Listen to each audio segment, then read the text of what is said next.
bahkan masih menjadi penyebab kematian paling banyak, paling besar. Bahkan datanya menunjukkan bahwa sekitar setiap 34 menit terjadi serangan jantung dan terjadi kematian akibat jantung. Itu gitu secara global.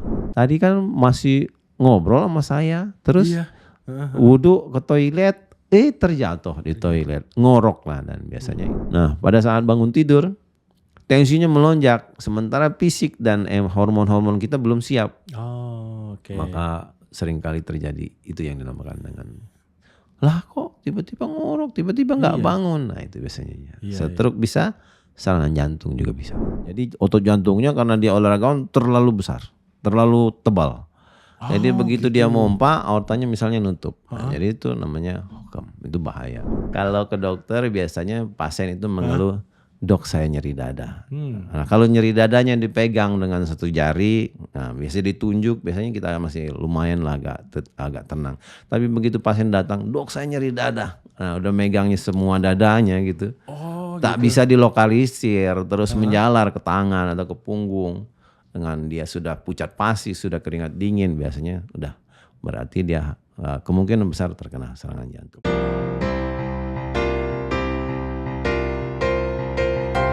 Founders. Jumpa lagi di The Founders. Kali ini saya kedatangan seseorang yang saya pikir luar biasa ya. Ini profesi yang mulia. Beliau juga merupakan owner atau founder dari Klinik Jantung Paru Insani. Kita sambut saja Dr. Kornadi. Apa kabar dok? Alhamdulillah baik, sehat selalu. Ini ya. Luar biasa. Kita ketemu terakhir di Januari ya tahun ini ya. Udah lama juga nih. Saya senang banget bisa mampir di sini dan juga beliau adalah ketua ID Kabupaten Bogor. Wah, ini kehormatan sekali buat saya. Sekaligus saya mungkin akan banyak nih kita tanya-tanya terkait dengan masalah kesehatan terutama jantung yang saya pikir saat ini menurut saya ini banyak orang atau hampir semua orang ini bersiko ya. Dengan berbagai gaya hidupnya, tingkat stresnya yang tinggi, makanan kadang-kadang wah udah luar biasa variasinya, banyak yang digoreng dan sebagainya. Tapi saya akan mulai dengan pertanyaan pertama dok. Siap. Apa itu penyakit jantung? Bedanya dengan GERD dan angin duduk. Ini saya sendiri masih bingung sebetulnya apa sih bedanya dok? Baik, terima kasih. Assalamualaikum warahmatullahi wabarakatuh. Waalaikumsalam. Bang Deddy. Sebenarnya penyakit jantung ini kita lihat dari awal dulu. Penyakit jantung, organ jantung itu kan sebesar sekepalan tangan dari orang dewasa dan tidak hanya serta-merta cuma sekedar sakit jantung yang dikenal orang sebagian besar adalah jantung koroner. Tapi kita lihat dari awalnya jantung itu dari pembungkus jantungnya yang dikenal dengan perikard. Itu bisa jadi kalau dia berisi cairan atau infeksi namanya perikarditis atau bahkan ada cairan namanya perikardial effusi. Masuk mungkin ke berikutnya adalah penyakit jantung yang menyerang daerah pembuluh darah atau koroner. Kalau ada sumbatan, plak dan lain sebagainya dan ini bisa menyebabkan penyakit yang cukup parah bahkan menyebabkan kematian yaitu serangan jantung. Serangan jantung itu. Alias penyakit jantung koroner dan ini yang paling banyak menyebabkan kematian. Lalu yang ketiga penyakit listrik jantung. Listrik jantung. Bagian perlistrikan ada jantung. Ada konslet dan lain sebagainya. Oh gitu. Bisa cepat, bisa lambat. Yang keempat penyakit katup jantung. Katup jantung. Ada bocor, ada sempit dan lain sebagainya. Yang kelima penyakit otot. Misalnya lemah otot atau karena ototnya terlalu tebal, misalnya karena pada hipertensi dan lain sebagainya, atau penyakit peripartum kardiomiopati. Dan terakhir mungkin penyakit keturunan, bocor semenjak lahir dan lain sebagainya dari genetik. Dan yang paling ini daerah misalnya tumor ataupun infeksi pada jantung itu mungkin. Nah kalau terkait dengan GERD, angin duduk dan lain sebagainya itu mungkin lebih spesifik. Jadi kita angina itu rasa tidak nyaman pada dada, utamanya dada kiri dan bersifat di bawah retrosternal atau di bawah tulang dada bagian dalam. Tapi bukan jantung. Ya, ini Belum tentu angina, jantung. ini angina. Oh, Angina itu khas untuk perjantungan. Oh, oke.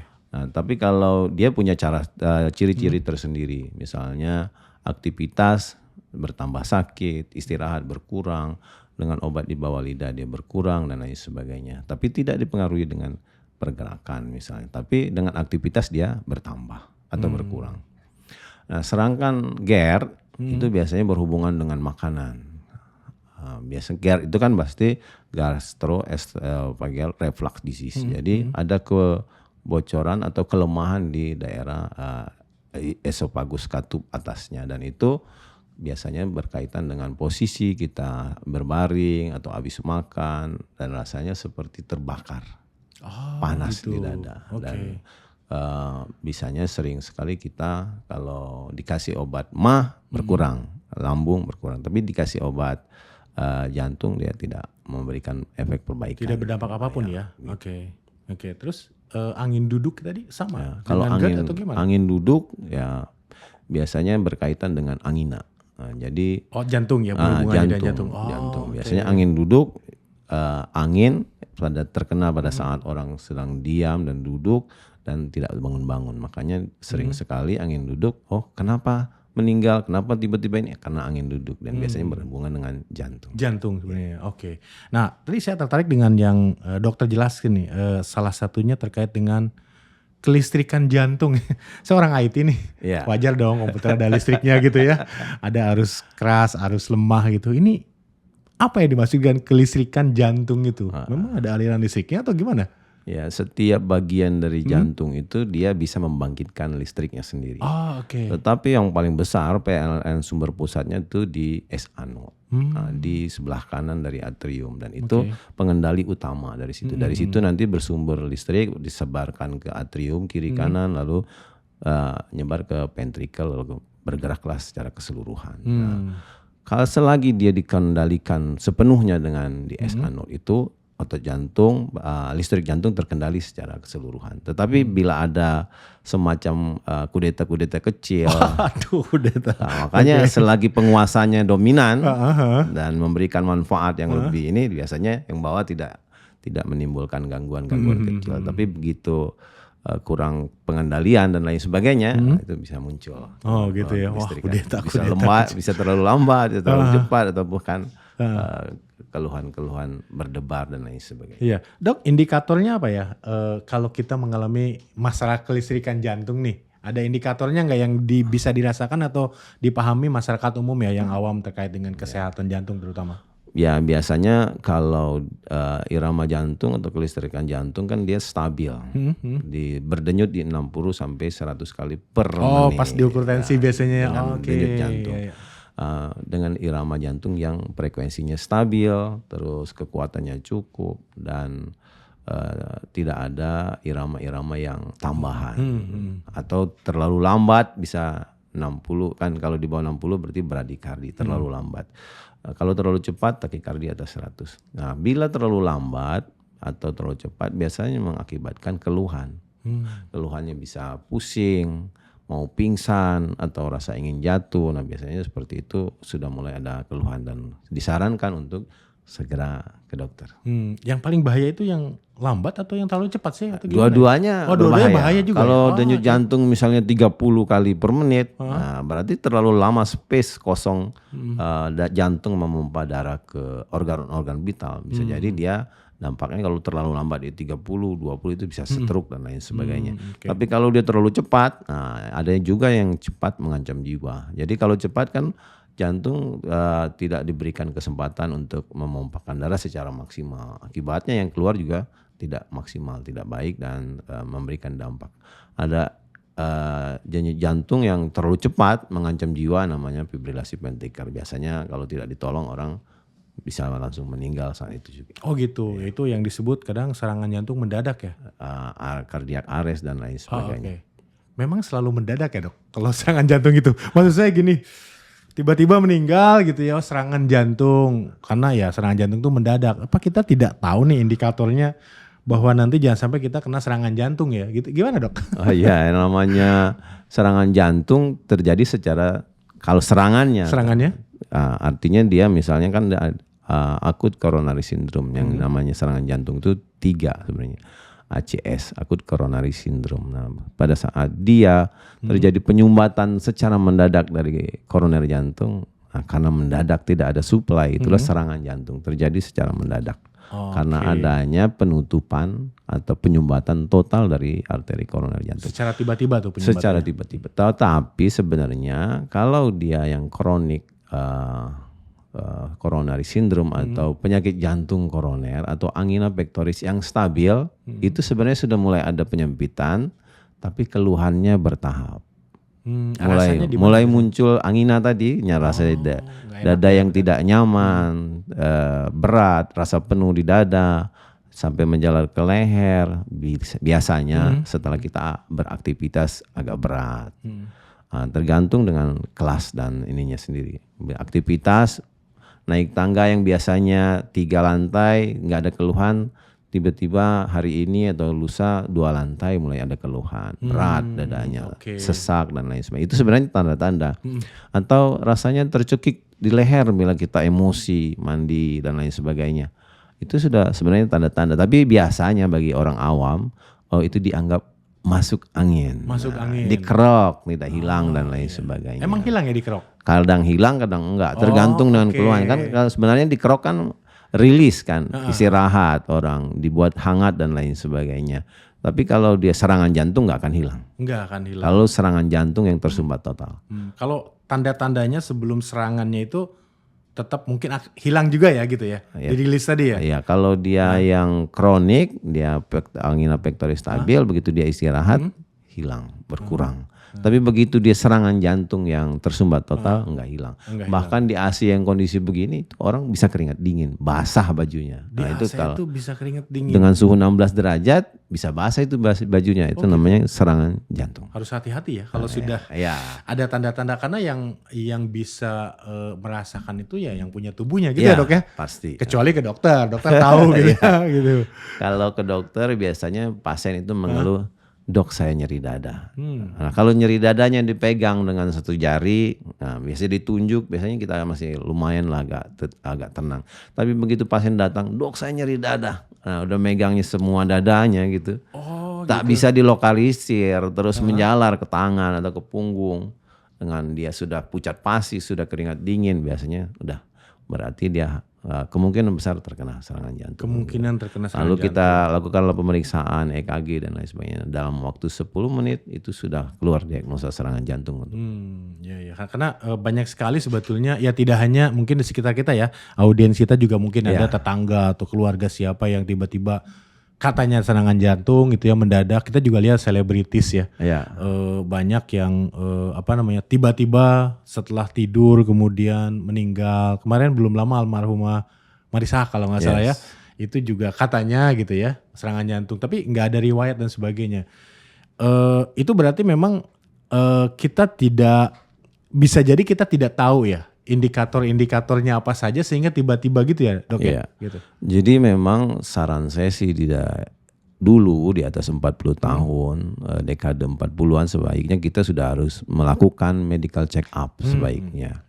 Untuk memeriksa apakah jantung kita itu sehat. Karena terakhir ini kan kita melihat ada yang pesepeda, ada olahragawan, tiba-tiba meninggal. Iya betul. Nah, karena kalau udah main futsal, bulu tangkis dulu kita ingat sekali almarhum artis yang dulu habis main futsal beberapa orang meninggal. Karena sebenarnya dia tidak paham betul saya sampai level berapa diizinkan. Sebenarnya kalau kita medical check up sudah melakukan treadmill dan lain sebagainya. Oh saya sebenarnya sudah mulai keluhan muncul itu atau dari EKG-nya udah bisa kelihatan iskemik dan lain sebagainya. Pada tensi seberapa dengan denyut jantung seberapa saya sebenarnya sudah mulai muncul iskemiknya. Dari situ kan kita bisa lakukan tata laksana sebaiknya harus seperti apa. Tetapi bila kita merasa aman tidak ada apa-apa biasanya kita kan los saja. Makanya beberapa atlet bulu tangkis, kalau nggak salah, mohon maaf saya sebut nama Markis Kido misalnya, kan, bisa jadi dia habis main bulu tangkis dan lain sebagainya, terkena serangan jantung. Bahkan beberapa yang main di kampung kan, habis main bulu tangkis, istirahat nggak bangun-bangun. Nggak bangun-bangun, Iya, dan itu jantung ya, itu jantung. Oh oke. Katakanlah nih, mudah-mudahan tidak terjadi dengan orang-orang sekitar kita ya. Gitu ya. Seandainya terjadi dok, ada yang kena serangan jantung gitu, benar-benar tidak tertolong atau ada pertolongan pertama sih sebenarnya?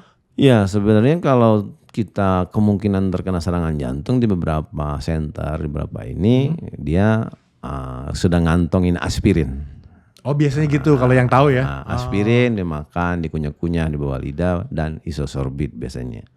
Isosorbit taruh di bawah lidah. Tapi begitu dia yakin itu, dia pasti dia cepat cari pertolongan. Saya sudah tidak tahan, sudah ini, dia minta antar pasti ke rumah sakit. Tapi bagi kita kira-kira meraba-raba nih, misalnya nyeri dada yang tadi seperti saya katakan tidak bisa dilokalisir, tidak bisa ditunjuk, disertai dengan penjalaran, lebih dari 20 menit tidak hilang, ada keringat dingin dan lain sebagainya, kadang disertai dengan sesak napas, tiba-tiba saya rasanya lelah dan segala macam. Itu berarti bukan sakit dada biasa. Bukan sakit dada biasa, sudah harus ini ya, warning ya. Udah harus pergilah gitu ya ke dokter gitu ya. Oke. Nah, kalau kita bicara mengenai dampaknya terhadap jantung kita, kemudian itu kan bahaya banget, bisa menyebabkan kematian ya kalau kita kena serangan jantung dan tidak mendapatkan penanganan yang optimal gitu ya. Nah, sekarang saya tarik mundur nih. Sebetulnya penyebabnya apa aja sih dok? Maksudnya gini, kita kan dilahirkan sama nih ya gitu, dengan kondisi fisik yang ya katakanlah sama ya, baik, kecuali tadi ada kelainan jantung misalkan bocor dan sebagainya. Ini apa yang membedakan orang sehingga orang itu dapat penyakit jantung atau tidak gitu, sehat-sehat aja.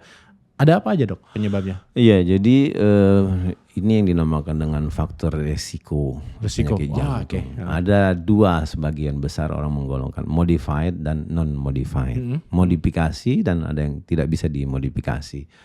Yang bisa dimodifikasi itu seperti gaya hidup. Gaya hidup sedentari, non-sedentari, atau gaya hidup rebahan. Itu kan bisa dimodifikasi. Rebahan tuh maksudnya enggak beraktivitas itu, tidur terus, ya. Itu bisa dimodifikasi. Atau misalnya smoker. Smoker kan dia bisa dimodifikasi, harus berhenti dan tidak dan lain sebagainya. Atau misalnya yang bisa dimodifikasi lagi obesitas dan lain sebagainya. Itu bisa dimodifikasikan. Sedangkan yang tidak bisa dimodifikasi gen, keturunan. Bapak ibu sudah ada faktor resiko penyakit jantung misalnya, ya, atau keturunan diabetes, hipertensi, itu kan faktor-faktor resiko yang tidak bisa dimodifikasi.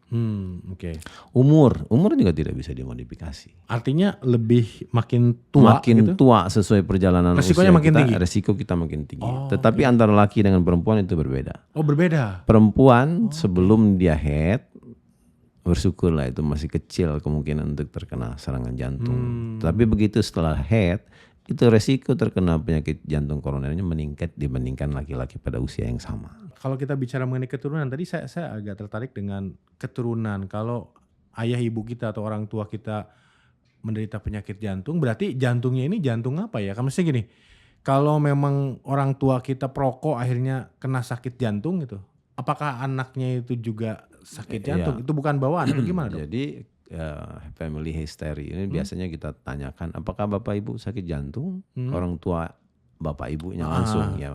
Termasuk juga garis samping kiri kanan kita, kakak, adik, kandung dan lain sebagainya. Biasanya kan sakit jantung diketahui serangan jantung apa enggak, meninggal mendadak apa enggak.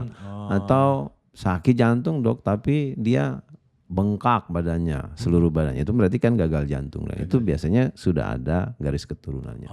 Nah itu nanti termasuk juga penyakit jantung sakit sih dok, tapi dia misalnya jantung darah tinggi, stroke dan lain sebagainya, itu juga kan ada garis keturunannya. Nah itu yang kita tanyakan terkait dengan kemungkinan besar anaknya kalau tidak berubah gaya hidup dan lain sebagainya, kemungkinan juga turun. Kemungkinan juga turun. Tapi bisa diusahakan dengan berkurang dengan pola hidup yang berubah. Tapi masih kemungkinan tetap kena juga gitu ya. Oke. Nah, bicara gaya hidup tadi, olahraga pasti artinya kan memperbanyak aktivitas ya, Iya. rutin gitu olahraga dan sebagainya.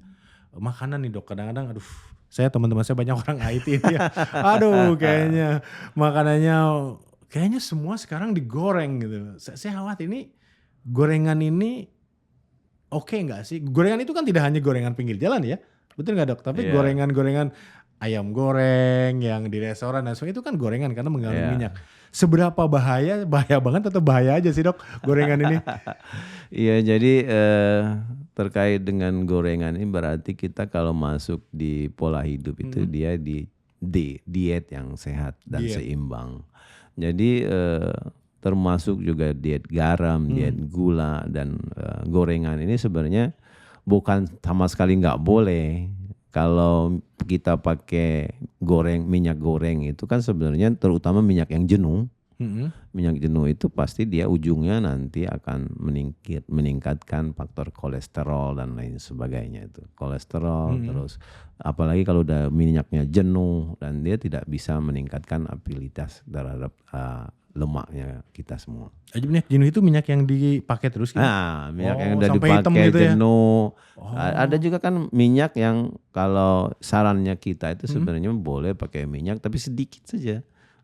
Untuk tumis menumis begitu. Asal dia Asal terkena ada kena dan gitu. tumis. Biasanya misalnya ayam goreng tapi kulitnya juga. Terus kalaupun mau ya diungkep terus dikasih Baru tumis jadi tidak dengan rasa dan segala macam yang terkait dengan bumbu dapur ya tetap diberikan. Tetapi kalau kita misalnya bayangkan menggoreng itu gorengan itu kalau dia 5 gram itu kalorinya 50 misalnya gitu. Tapi begitu dia jadi gorengan, kalori satu gorengan itu bisa jadi 200. Otomatis dengan kadar kalori yang 50 jadi 200, artinya kan 4 kali. Sementara untuk melepaskan kalori 200 itu sama aja kita dengan olahraga hampir setengah jam. Setengah jam ya? Olahraga yang jalan-jalan itu jadi itu sama aja dengan gorengan itu baru gorengan dengan minyaknya misalnya. Oke. Jadi apalagi kalau kita makan 3 gorengan, ditambah ayam goreng, ditambah kentang goreng dan lain sebagainya. Otomatis kalori yang masuk ke kita juga jadi tambah banyak kan. Iya, gitu. iya. Jadi ujungnya pasti kita gendut, obesitas dan lain sebagainya. Dan itu makin rentan. Dan makin rentan terkait dengan resiko penyakit jantung koroner. Nah, itu Kalau pengganti maaf Dok, kalau pengganti minyak goreng itu kita ganti mentega atau kadang-kadang spray kan dikit aja spray gitu ininya. Itu aman gak sih atau memang sama aja sebetulnya? sebenarnya kalaupun ini tadi ya saran kita yang tadi kayak minyak minyak tidak jenuh. Ada sedikit gitu ya? aja Ada tulisannya itu Ada, kalau kita beli ada. supermarket. Oh, Tapi kalau dia dijadiin gorengan juga jadi berubah. berubah juga gorengannya itu gitu ya. Kalau ini ya sebaiknya disarankan misalnya ditumis atau pakai yang air fryer yang tidak tanpa minyak begitu, jadi dikukus dan lain sebagainya. Tapi kalau semua jadi gitu kan jadi nggak rasa. Tapi tetap tadi saya sarankan menggunakan minyak sedikit, ditumis dan lain sebagainya, tetap dengan rasa-rasa yang tidak berkurang. Jadi tetap enak dimakan Iya. walaupun tadi pengurangannya dari sisi minyaknya ya, Iya, jadi tidak terlalu banyak digoreng gitu ya. Jadi gurih tapi membahayakan. Gurih, ya ujungnya gitu. Gurih tapi membahayakan gitu. Nah selain makanan, kerjaan juga pengaruh gak sih? Kayaknya di IT, saya IT ya, ini mungkin audiens kita banyak di IT, ada juga yang bukan gitu ya. Waduh kalau ngejar target itu sampai pagi, siang, malam gitu, stres gitu. Berpengaruh gak sih sebenarnya Dok? Jadi ini kan sebenarnya masuk ke pola hidup yang dianjurkan. Ya, Jadi kalau kita teman-teman di kesehatan itu menggunakan cerdik. Cerdik ya? Cek kesehatan secara berkala, medical check up bisa 6 bulan, setahun, paling tidak 6 bulan, apalagi udah di atas 40 dan disertai dengan faktor resiko. Nah, itu sebaiknya rutin medical check up. Hanykan asap rokok, no smoking. Stop lah ya gitu ya. Saya sering sekali mengingatkan pasien saya, apalagi dia sudah terkena serangan jantung, tetap merokok dan pasang ring pakai BPJS misalnya gitu. Udah menggunakan biaya pemerintah, biaya BPJS dan dibantu sama orang lain karena udunan kan. Udunan betul. Tetap pakai rokok. Tetap pakai Saya rokok. bilang nggak sayang dan tidak menghargai bantuan semuanya dengan menggunakan BPJS. Lebih baik cari dokter lain kalau saya seperti itu. Oh gitu ya. Oh dokter juga gitu menyampaikan kayak gitu. Dok sebelum ke R tadi ya cerdikan ya. Tadi bicara mengenai rokok ya. Kalau bukan diganti ya, pakai PAVE atau elektrik itu sama nggak sih membahayakannya? Tingkat bahayanya sama nggak sih? Pertanyaannya pernah juga ini. Jadi sebenarnya mau rokok elektrik, mau rokok kimia sebenarnya kan sama. Sama. Persepsi orang berbeda. Tapi kan kita membakar dengan bahan kimia, resikonya tetap sama. Tetap sama gitu ya. Tetap sama. Kalau masih maksa pakai udah kena serangan jantung, terus masih ngerokok, jangan pakai BPJS. Itu kita urunan satu Indonesia gitu kurang lebih dok ya. Iya. R-nya apa dok? Rajin berolahraga. Oke, rajin berolahraga. Nah, olahraga ini gampang diucapkan tapi sulit dikerjakan. Tapi kita tetap harus fokus, tetap komit bahwa kita wajib berolahraga. Paling tidak 30 menit per hari. 30 menit per hari. Mengejar. Misalnya jalan kaki dengan olahraga intensitas yang sedang saja. Dengan target heart rate-nya jantung maksimal kita sekitar 75 sampai 80. Itu saja 30 menit sehari. Tidak perlu dengan frekuensi intensitas yang kita harapkan. Lalu setelah itu D tadi kita udah bahas. I istirahat yang cukup. Istirahat yang cukup. Istirahat yang cukup ini kan relatif sebenarnya. Tapi sebagian besar penelitian bilang 6 sampai 8 jam. Kalau nggak bisa 6, istirahat yang kualitasnya yang cukup. Itu untuk semua usia sama segitu? Makin kecil kan makin tinggi. Makin tinggi. Makin bayi kan tidur terus gitu ya. Makin tua berarti bisa lebih sedikit. Tapi tadi 6 sampai 8 jam. Tapi bisa di-adjust lah sesuai dengan kebutuhan kita. Kalau tidurnya sangat relaks dan lain sebagainya, tidak banyak gangguan, itu kan saya kira cukup buat masing-masing pribadi. Gitu.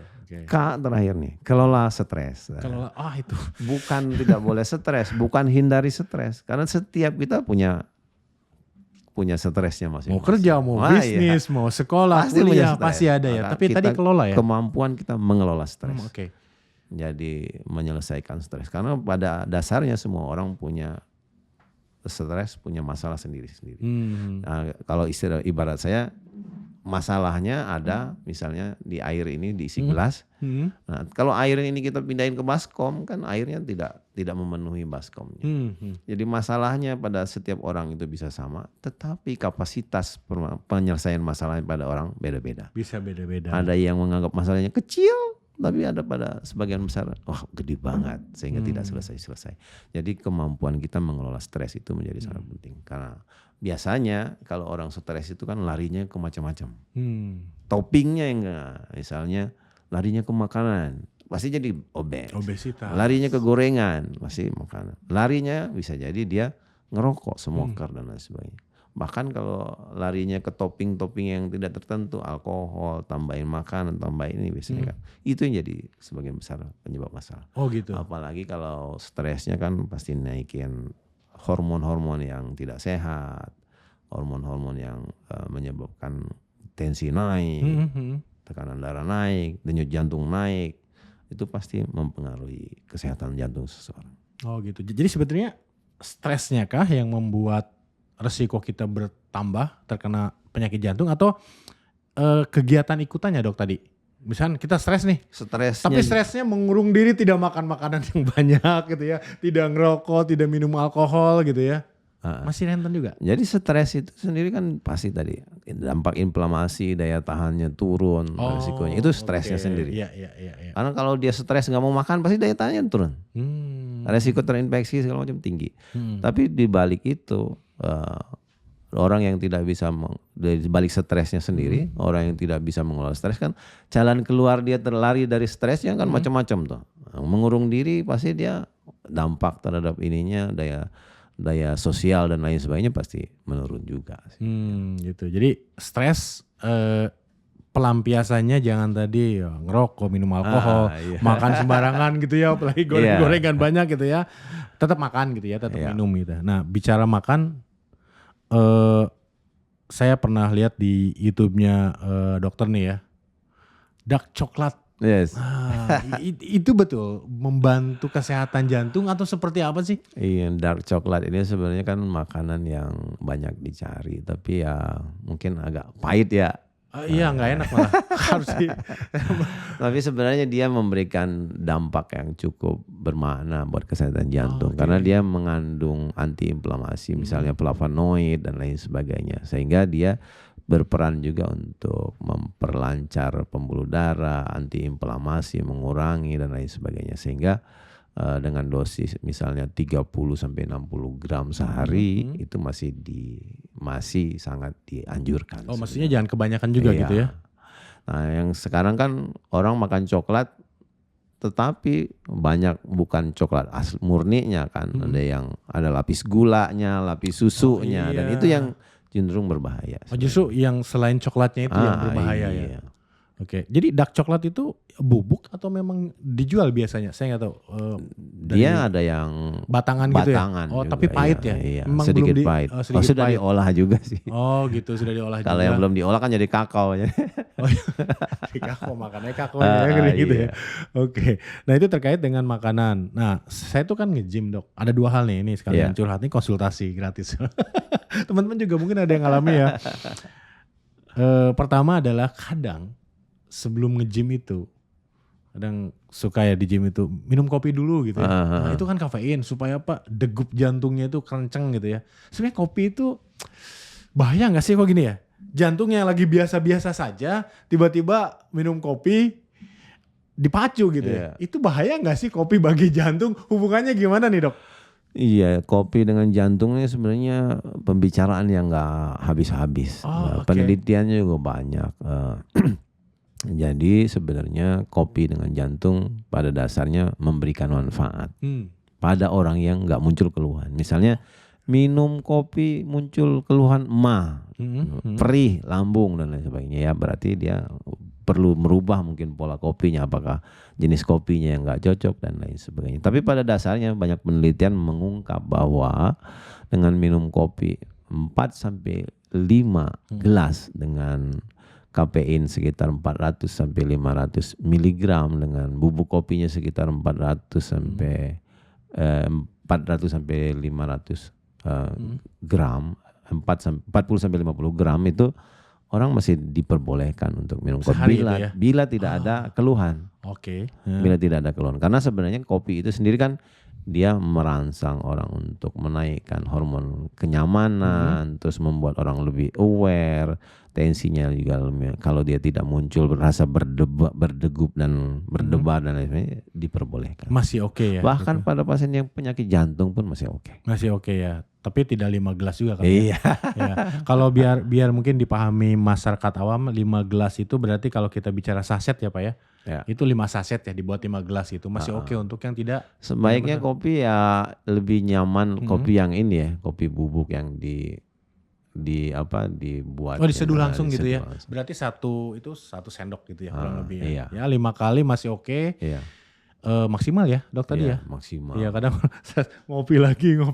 Lebih ideal kalau kopinya tanpa bubuk gitu. Jadi, gitu, yang udah disaring gitu ya? Disaring. Oke, yang halus banget gitu ya. Iya. Oke, dok kalau bicara mengenai gym tadi, saya kan nge-gym nih ya. Saya sekalian menanya nih, saya sering dengar di luar sana gitu mitos tentang jantung nih. Yang pertama, saya kan nge-gym nih gitu. Kadang-kadang kalau habis latihan tertentu itu pusing, udah pengen muntah gitu. Apakah memang jantung saya waktu itu mungkin terganggu atau gimana? Kayak pengen harus minum teh manis gitu ya, teh manis anget gitu ya, supaya dan tiduran dulu udah kayak mau pingsan gitu. Tapi kan saya nge-gym secara rutin gitu. Yeah. Ya, maksud saya menyangkut pertanyaan nih, mitos nih, apakah betul nih olahragawan itu karena sehat gitu, aktivitas, gerak tadi gitu ya, setiap hari rutin dan sebagainya tidak terkena jantung, tapi buktinya saya kok merasa pusing kadang, atau atlet-atlet kita tahu ada yang meninggal juga setelah olahraga atau pada saat olahraga gitu. Gimana dok? Itu mitos atau fakta sih dok? Iya, jadi kalau ini yang atlet yang meninggal saat Atlet yang olahraga. meninggal. Itu banyak beberapa faktor, misalnya HOCM, jadi hipertrofi obstruktif kardiomyopati. Jadi otot jantungnya karena dia olahraga terlalu besar, terlalu tebal. Jadi begitu dia mompa, aortanya misalnya nutup. Nah, jadi itu namanya HOCM, itu bahaya. Atau biasanya dia long QT syndrome, jadi dia jantungnya lambat dan lain sebagainya. Itu biasanya karena masalah kelistrikan lagi. Listrik tadi. Jadi itu makanya penting juga bahwa atlet itu harus diperiksa juga jantungnya EKG. Jadi jangan sampai tiba-tiba, nah kan kayak seperti Erikson yang kita tahu. Oh iya. Tapi karena di sana kan cepat tertangani. Cepat terus bisa main profesional lagi gitu. Dan, ya karena cepat tertangani. Dan kalau kemarin kejadian atlet yang Cina main bulu tangkis di Jogja itu kan. Ya cuma diliatin doang kan. Oh iya, bingung juga orang-orang gitu ya. Bedanya di sana sama di sini kan. Iya. Padahal kan itu event juga ya. Iya, harusnya lebih siap itu harusnya lebih siap. Mungkin ya banyak faktor lah yang. Nah, Mas, yang kita pertanyaan tadi misalnya habis olahraga pusing. Mungkin satu perlu dilihat dulu apakah tensinya naik apa enggak. Apakah denyut jantungnya melampaui target maksimal apa enggak. Dan mungkin juga bisa jadi overtraining. Overtraining bisa, atau bahkan dia hipoglikemi, gulanya turun, belum sarapan dan lain sebagainya. Itu bisa jadi. Bisa jadi banyak hal yang menyebabkan itu. Tapi untuk utamanya bagi atlet yang tiba-tiba meninggal habis olahraga dan itu ya beberapa faktor yang tadi. Yang tadi jelas salah satunya adalah hipertrofi otot jantung ya, atau long QT syndrome, atau satu lagi dia pembesaran dari atrium dan sebagainya. Ya, yang kedua nih mitos atau fakta nih dok ya, saya sekalian tanyakan ya nanti. Tim saya salah satunya nih nggak hadir di sini kebetulan ya, itu tangannya itu basah, berkeringat. Saya bilang cek jantung sana gitu. Tapi katanya enggak. Gimana sih itu? Saya khawatir juga nih terjadi apa-apa, gimana dok? Ya sebenarnya sebagian dari tangan berkeringat atau hidung yang berkeringat dan lain sebagainya bisa jadi itu bagian dari bukan fakta terkait dengan jantung. Bisa jadi dia hiperhidrosis, jadi keringat yang berlebihan dan lain sebagainya karena metabolisme dan lain sebagainya. Tapi kalau dia terkait dengan jantung biasanya serangan jantung. Keringat dingin tadi tapi tidak khusus di bagian tangan badan tertentu kering dingin, tangan berkeringat, tapi biasanya badannya basah keseluruhan. Badannya biasanya bajunya basah berkeringat, walaupun dengan AC harus ganti baju. Nah itu yang biasanya berhubungan dengan jantung. Kalau hanya tangan saja ya perlu periksa juga tapi siapa tahu memang bukan gitu ya. Nah tadi sempat dibahas sih. Jantung itu sangat rentan atau makin beresiko seiring dengan bertambahnya usia. Iya. Selain bawaan nih, memang anak-anak muda ada yang terkena jantung juga dok. Ini kan kliniknya pasti ada nih berbagai macam pasien dan usia macam-macam. Jadi pasien kita yang paling muda yang terkena serangan jantung tuh umur 25-27 tahun ada. 25-27? Nah, bahkan sudah pasang ring karena dia itu ada. Selain bawaan biasanya kenapa dok mereka? Itu tadi. Karena apalagi sekarang gaya hidup yang rebahan menghasilkan uang. Iya ya. Pasca COVID itu lumayan. Gini aja terus seharian gitu ya. Nah itu ada beberapa faktor itu. Luar biasa nih. Jadi sebetulnya kita itu ya sangat beresiko ya. Lingkungan, gaya hidup dan sebagainya gitu. Dok, kalau kita bicara mengenai serangan jantung, saya tuh kadang agak sulit membedakan nih. Ayah saya juga dulu ya keluar pada saat mandi pagi, itu langsung jatuh, kemudian ya nggak lama meninggal gitu. Nah, saya nggak tahu nih jantung atau hipertensi ini yang menyebabkan penyakit jantung sehingga tidak diketahui, akhirnya pada saat mandi pagi ya terutama itu kemudian terkena serangan. Atau mandinya nih yang memicu serangan jantung, saya nggak tahu nih, boleh dijelaskan sedikit. Saya pikir di daerah-daerah banyak yang mengalami hal itu ya, yang mungkin awam ya terkait dengan hal tersebut. Gimana hubungannya? Jadi ini misalnya pasien hipertensi biasanya juga salah satu faktor resiko dari penyakit jantung. Oke. Jadi kita bayangkan bahwa tensi yang tinggi itu otomatis jantung bekerja pasti lebih keras, lebih berat. Sama seperti binaragawan ngangkat beban, terus ototnya jadi besar. Jadi besar. Nah, jadi ini jantung dibandingkan orang yang punya tensinya normal, orang yang hipertensi pasti jantungnya lama-kelamaan terdampak. Nah, dampaknya itu ototnya besar, membesar, jantungnya melebar dan lain sebagainya. Pada akhirnya kalau jantungnya sudah tidak bisa mengcover, keluhannya muncul, namanya gagal jantung hipertensi. Oh gitu. Jadi tensi ini sendiri dampaknya lumayan. Terhadap tekan pembuluh darah, begitu tekanannya tinggi, tekanan shear stress dari pembuluh darahnya menjadi besar. Resiko untuk kerusakan pembuluh darahnya juga menjadi tinggi. Akibatnya bisa jadi pada pasien yang darah tinggi, resiko memicu serangan jantung. Oh gitu. Pecah, rusak atau ruptur dari pembuluh darah koroner jantung itu bisa. Bisa ya. Okay. Atau misalnya yang tadi tekanan darah tinggi, akibatnya ke kepala juga pasti lebih tinggi tekanannya. Ke kepala lebih tinggi? Iya. Bukannya biasanya kalau ke bawah ya Ke gravitasinya kepala lebih tinggi, akibatnya yang terjadi pecah pembuluh darah di kepala. Oke. Lama-kelamaan jadi dampak dari darah tinggi itu bisa ke ginjal, bisa ke jantung, bisa ke stroke, bisa ke mata dan lain sebagainya. Dan pada akhirnya, nah kalau yang tadi jatuh saat bangun tidur, biasanya kan tadi kan masih ngobrol sama saya, terus wudhu ke toilet, terjatuh di toilet, ngorok lah, dan biasanya itu jadi makanya kita perlu memeriksa tensi saat menjelang tidur, tensi saat bangun tidur. Jadi kita bisa membedakan apakah dia variasi dia saat tidur itu turun atau naik. Biasanya lebih dari 20-30%, 30% udah nggak stabil, udah nggak bagus misalnya gitu. Nah pada saat bangun tidur tensinya melonjak, sementara fisik dan hormon-hormon kita belum siap. Maka seringkali terjadi itu yang dinamakan dengan lah kok tiba-tiba ngorok, tiba-tiba nggak bangun. Nah itu biasanya. Stroke bisa, serangan jantung juga bisa. Oh gitu ya. Oke, jadi bukan karena mandinya diguyur kepala dulu enggak ya? Kan katanya kalau bangun tidur pagi-pagi mandi jangan kepala dulu diguyur, tapi Kaki badan dulu juga, kaki dulu segala macam. Tapi sebenarnya sejak bangun tidur itu sudah terjadi ya. Iya. Artinya oke. Jadi misalnya orang yang tensinya tinggi, terus dia tidak tahu bahwa, dan biasanya ini kan dok tapi tensinya 220 misalnya, nggak ada keluhan dok, Iya. itu sebenarnya bukan masalah yang aman. Justru alarmnya udah nggak bunyi.